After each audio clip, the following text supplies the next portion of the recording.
The sudden passing of a Supreme Court justice will weigh his influence and set the table for another great political fight of 2016. And raucous behavior at the latest Republican debate. We'll talk about it all. Today is Sunday, February 14th, 2016, and this is Flashpoint. Hi, welcome to Flashpoint. A very happy Valentine's Day to you on this brutally cold Sunday morning. The news broke late yesterday, and now by this morning, the full weight of the death of Supreme Court Justice Antonin Scalia is being weighed, and it is considerable. Watching last night's presidential debate, which at times approached professional wrestling as a spectacle, was a stark reminder that while the legislative and executive branches get all the airtime and most of the hoopla, it is in the judiciary that we Americans really live our lives. Scalia was arguably the most influential high court voice of the last 25 years. If you agreed with his conservative leanings, he was your titan. Even if you didn't, you had to appreciate the influence his opinions and fierce writing style had on the rest of the court and on American law and thus American life. His sudden departure puts a new and unexpected twist on the presidential campaigns. Of course, we assumed the next president would have potentially several high court appointments to make. Puts that responsibility in clear and bold relief this morning. And practically before Scalia's death certificate's been signed, it also ignited debate over whether President Obama should get his third appointment or if the Republican-controlled Senate should stall the process long enough for the next president to have that duty. Our Flashpoint High Court is raring to go on Antonin Scalia, on Governor Snyder's budget proposal, and his new willingness to take the Flint story to Capitol Hill. It's all this morning on Flashpoint.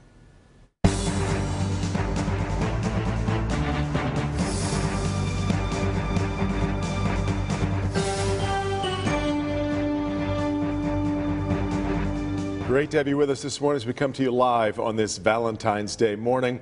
There's always a robust Twitter conversation going on during Flashpoint. If you want to join in on that, our Twitter handle is @FlashpointOn4. Let's bring in this morning's roundtable. A lot to talk about after a very eventful 24 hours. From the Detroit Free Press, editorial page director Stephen Henderson is with us. Civil rights director for the city of Detroit, Portia Roberson, is here. Republican strategist Paul Welday is with us. Good morning. And the editorial chief at the Detroit News, Nolan Finley. Thank you all very much for coming.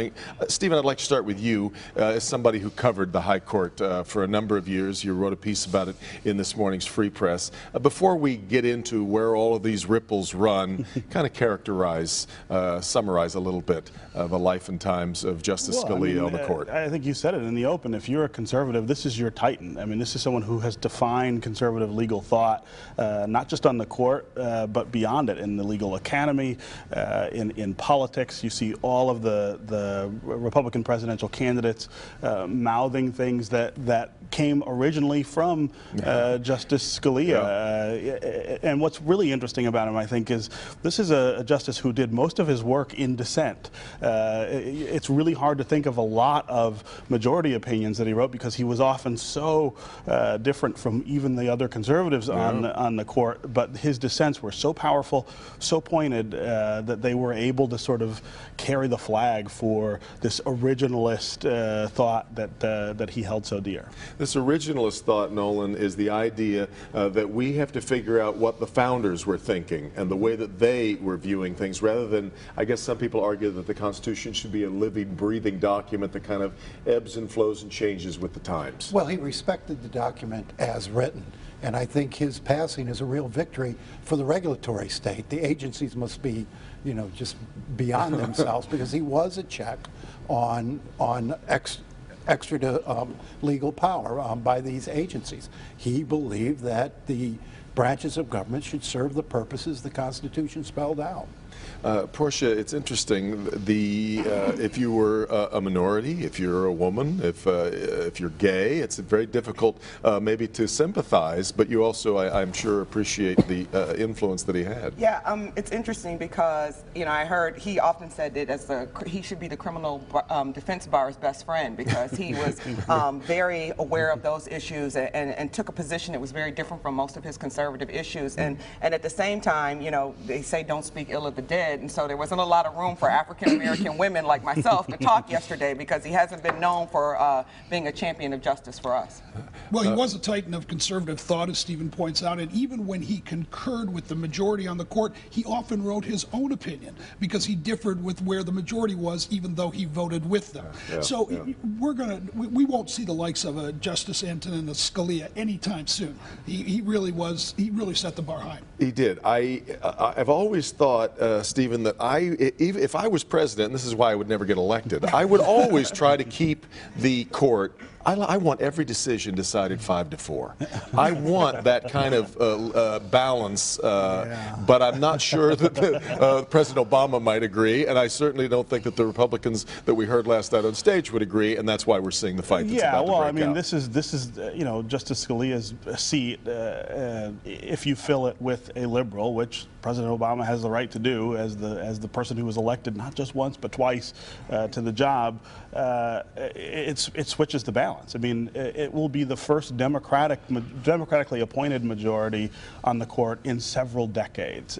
So that is huge, and that I can remember in 2004 when it looked like John Kerry might win the presidency, and there were a couple of seats in the balance. The Chief Justice, Sandra Day O'Connor. I remember writing a piece about how monumental that would be if a Democrat got to appoint those. This is at least as big, and that's why Republicans are saying, I was going to say, that presumes that it's going to go forward. Nolan, this strikes me as kind of goofy logic that we would go 10 months without the president appointing someone, whether you're a Republican or 11 months, whether you're a Republican or a Democratic president. This is one of the real perks and influences of the job is you get to appoint. It's not only just a perk, it's a constitutional duty. The Constitution requires him to appoint someone. Now, the Senate doesn't have to approve that appointment, and that's a gamble for them. If he sends them an appointment and they choose to filibuster or block it for 11 months, you know how the country responds to that sort of dysfunctional government. So there's a risk, particularly to the senators running for re-election, the Republican senators. They might not want to get into this, particularly if Obama sends them a moderate. You heard this name out of the D.C. Circuit Court of Srinivasan, unanimously approved for that point, that position just a few months ago. They send him someone like that, then they've got to calculate the bet here. Do you wait for the next president and maybe it's Hillary Clinton and then you get a true liberal, or do you take a moderate when you can get one? Portia, you worked in justice with the White House, so it's probably difficult to even fathom a day when Justice Scalia was approved. It was unanimous. He was approved 98-0. And that is exactly why the country seems so angry now at the gridlock that there is in the Senate and the House, because people don't want to do what they are required to do by their jobs. I mean, to come out within an hour and say we're going to block anyone Obama nominates. Did they wait an hour? Yeah, I don't know if they did wait an hour. You're right. You're right. The body was not cold yet. Think of the sequence of events in the late 1980s when Scalia joined the court. So you get him in 1986. He's confirmed 98-0. The next year, Robert Bork is nominated. Democrats don't like him and vote him down. But then the president sends Tony Kennedy as a nominee, and they confirm him. I mean, that's the way the process is supposed to work, right? If you don't like a nominee, vote against him. There are a few things as consequential as the president's power to nominate, not appoint, but to nominate a candidate for the courts and the Supreme Court in particular. But I think it's naive to think that this is going to be some sort of a coming together here. I think we're looking at the mother of all confirmation here. But there is some risk in trying to block this for 11 months. Well, there's no question, but I think there's also risk, particularly on the Republican side, to acquiesce to an Obama appointment that really takes this seat in a complete different direction. I think that's what will be key. Does he taunt them with a liberal nominee, or does he give them a moderate and then say, Well, think of this is not a president who has a track record of nominating far left-wing justices or judges. I mean, if you look at his lower court appointments, it's been very different even from the Clinton years. And think of the two justices he put on the court, Sotomayor and Kagan, both very accomplished people who you couldn't take that much who have voted with the issue liberal with. majority on every Well, consequential decision well, before the but court. that's So I don't know how you can staunch say liberal, though, those not are- left leaning. Yeah, these I mean, are definitely not, a moderate yeah. nomination. Yeah, I in think both that's cases. arguable. Let me get to a quick break. Where does this leave us in the presidential race? Because last night's debate was at best disorderly, at worst chaos. This is Flashpoint, live on Local 4. Back with more in just a minute.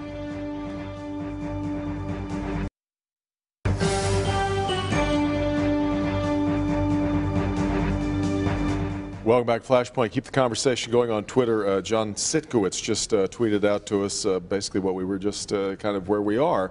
The president has, as he put it, the prerogative to nominate anyone he chooses. The Republican-led Senate has the prerogative not to follow suit. But watching last night's debate, Nolan, was nuts. I think that, but That was Kasich's line, by the way. It was. I would put this still at the feet of the fact that we've got so many candidates on stage.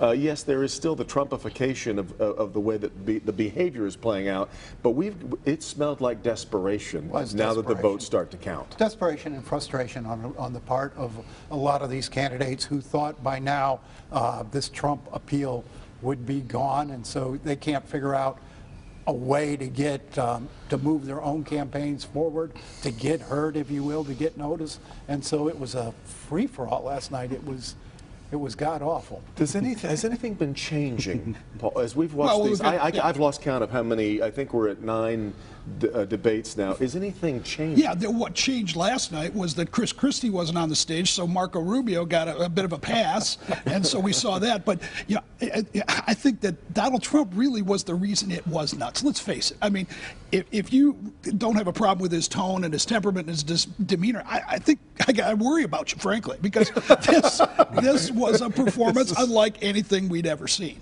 And I'm not sure that is exactly what we're looking for in the President of the United States. I have real concerns. I mean, it absolutely has just devolved into something that no one understands. I mean, to watch grown men screaming and hollering over one another and arguing with one another, and this seems to be the continuum, that we're going to have this for the next 6 months. I mean, Donald Trump does not seem to be going anywhere.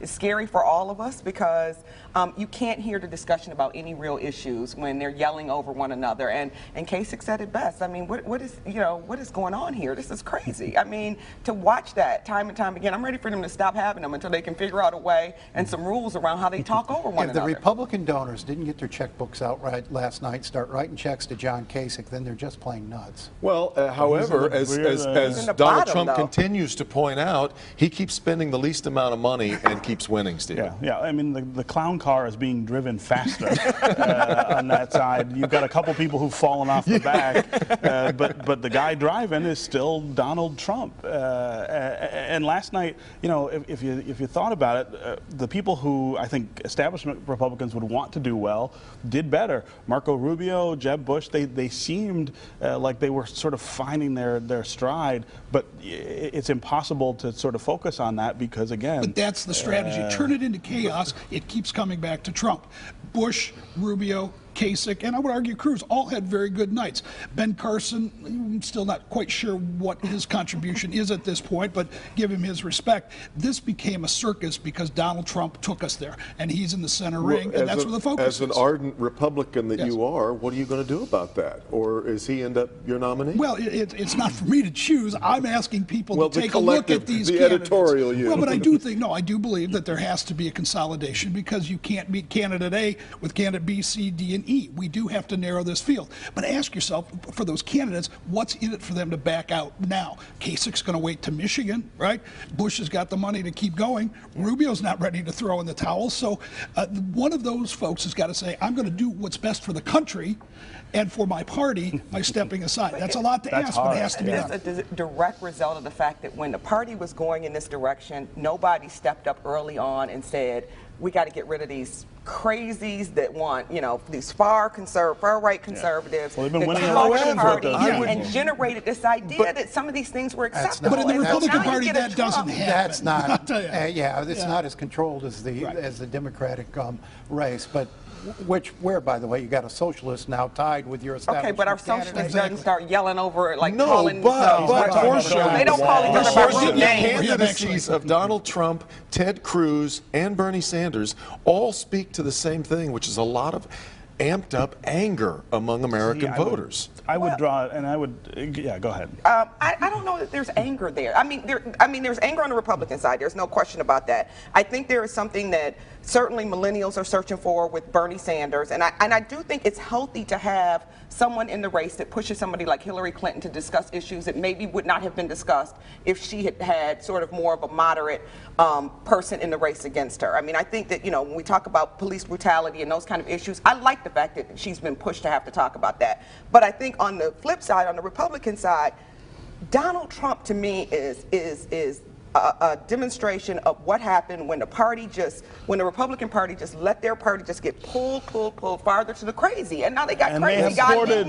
When you've got a guy picking up almost half the vote on the, or support on the Democratic side, according to the latest polls, who wants to fundamentally remake the economic system of this country and Promising to raise taxes. But there's a big difference between that and the stuff that Donald Trump is talking about. It's Okay, the same Steve, hold on. thing. Let me finish.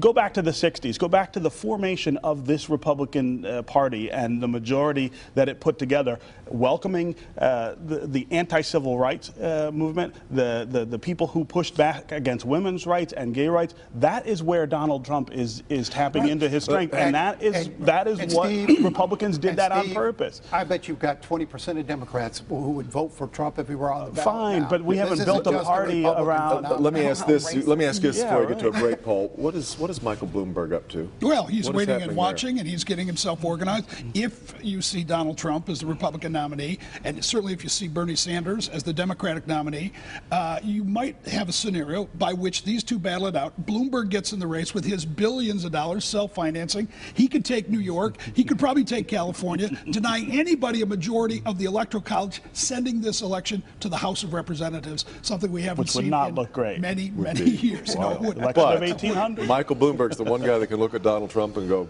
"You ain't got any money, Right, buddy." Piker. I know. We come back, we'll talk about Governor Snyder's week. The budget that he's proposed focused a lot on Flint and Detroit public schools. This is Flashpoint on Local 4.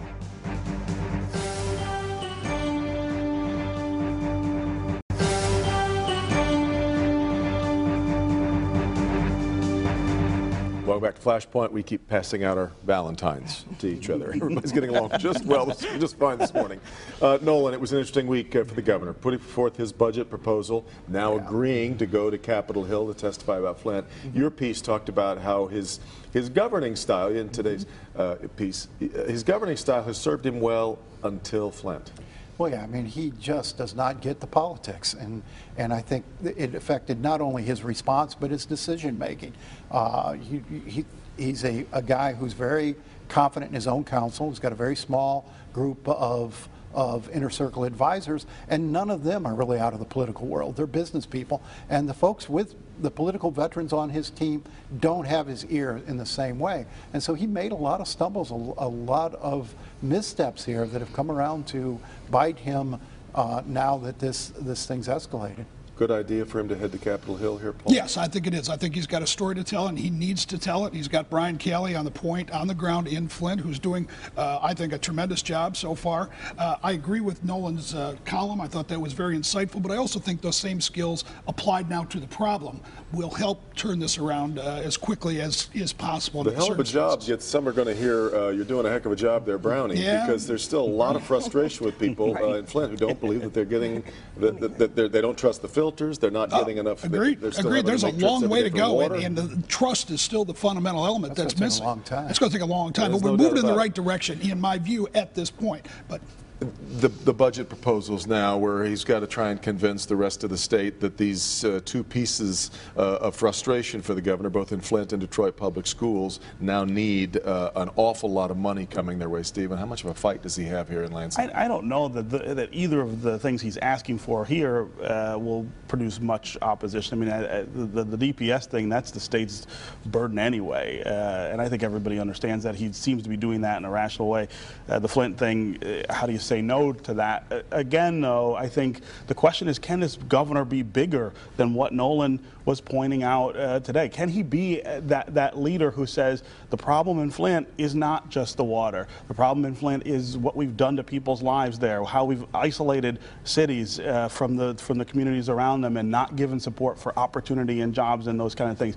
Can he come up with a plan to really remake the way we deal with cities in this state? Same with DPS. That's one problem among 577 school districts that have fundamentally the same issues. And time and again, my biggest frustration with this governor has been that he backs away from that every single time and says, well, I think we can do it with this little tool or that little tool. He will not come out and be the big leader who says we need to have a really fundamental rethink of all of this stuff. It's interesting, Portia. Here he's got a plan that really aims to retire Detroit Public Schools debt, which is the school's system's biggest problem as we look at all of these changes and repairs that need to be made, because not every school has an Ellen DeGeneres to come in like Spain. That was a remarkable thing that happened this past week. But he can't seem, even as he's trying to retire that debt, he really can't seem to find too many partners among the teachers, among the parents in the Detroit schools right now. Well, I think it's because they're angry still at how the state has taken over the school district. Hey, they have not had success with it.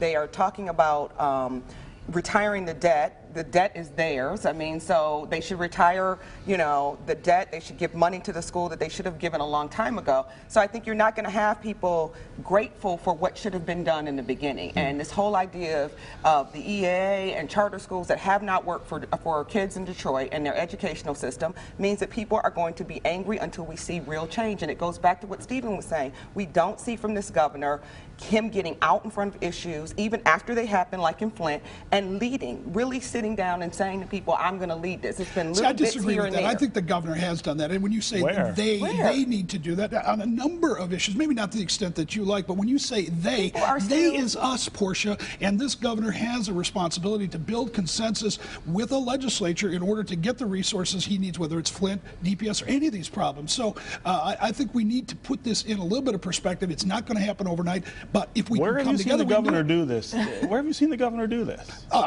Throughout his first on Detroit, in Detroit, he used the EM law in bankruptcy to stop an emergency. He didn't remake the. We still have the same fundamental problems with cities that we had before. He's been in office for 6 years and won't warm to the idea. What are your expectations, though, Steve? He's not going to be able to wave a magic wand and solve the problem of decades of mismanagement in our cities. On one hand, you want local control. On the other hand, you want him to take. You don't hear me talking about local control. You hear me saying that the governor ought to step up and remake this stuff. But the concern with not leading is that you're doing this on the backs of school children in Detroit and people in Flint and other communities around the state. Well, I think he is leading. No question. Let me ask you, what other Republican governor can you imagine would say, hey, I've got a $750 million check for DPS, and I'm going to get that through a Republican legislature. Right. That takes considerable leadership. What other governor do you think could have gotten through a Republican legislature a $350 million bailout for the city of Detroit?